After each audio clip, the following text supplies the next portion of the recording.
그 중앙응급센터 웹사이트 보면 인근병원의 병상 현황이 네. 나와 있습니다. 의미가 없습니다. 그죠? 병상이 비어 있다 하더라도 그래서 가면 의사 없다고 합니다. 예, 예. 3월 달에 대구에서 청소년이 2시간 20분 동안 돌아다니다가 결국은 사망했습니다.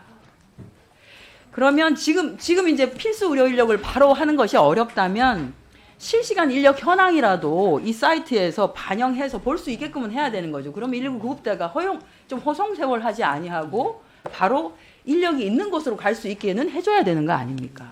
그래서 이 관련한 것을 저는 그 좀 효율화하는 것이 일단은 의사를 충원하기 전에 필요하다면 그걸 먼저 해야 될 것 같고요. 소방청의 119 구급대하고 좀 협의를 해주십시오. 다시 제가 장관님께 예. 적어두겠습니다. 마지막으로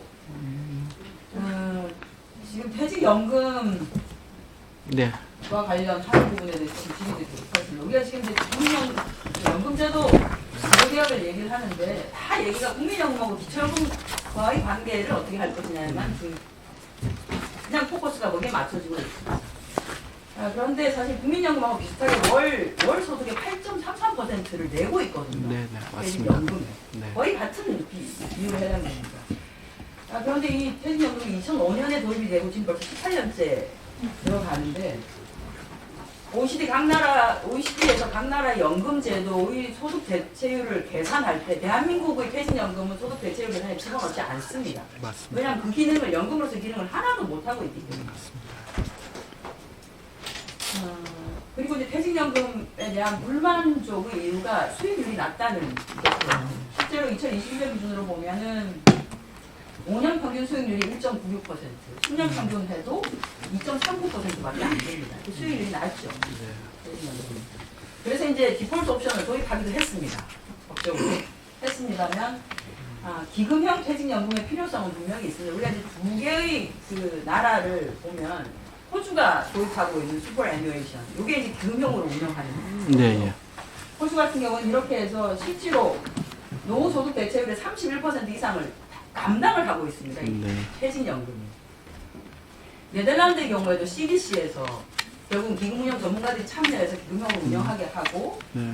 CDC 플랜도 역시 40.5%의 소득 대체율 효과를 가지고 있습니다. 근데 우리 지금 논의하는데 여전히 퇴직연금과 관련한 것은 전혀 논의가 되지 않고 있고 사실 보건복지부가 노후소득과 관련한 노후의 안정적인 소득 보장을 위한 주무기관이기도 합니다. 그런데 퇴직연금은 아시겠지만 고용부입니다. 고용부 소속이고요. 그래서 논의를 해주십시오. 결국은 나이 든 사람들이 어떻게 노후를 안정적으로 보낼 수 있을 것이냐 논의를 해야 되는데 퇴직연금이 제 역할을 해줘야 되거든요. 그래서 방안을 논의를 하신 다음에 지금 논의하고 있는 연금개혁 특위에도 보고를 해주시고 방안을 찾을 수 있도록 해주시면 좋겠습니다. 네. 여러 가지 좋은 말씀을 많이 해주셨는데요. 그 환자 그 병상과 관련된 거는 저희가 이태원 참사 때도 봤지만은 이제 119가 복지부가 제공하는 정보가 너무 작다. 그래서 그런 이제 개선 방안을 좀 만들고 있습니다. 그래서 병상뿐만 아니라 의원님께서 말씀하시는 것처럼 가용한 지금 그 의료 인력이 얼마 되는지 정보도 더 넣도록 하겠고요.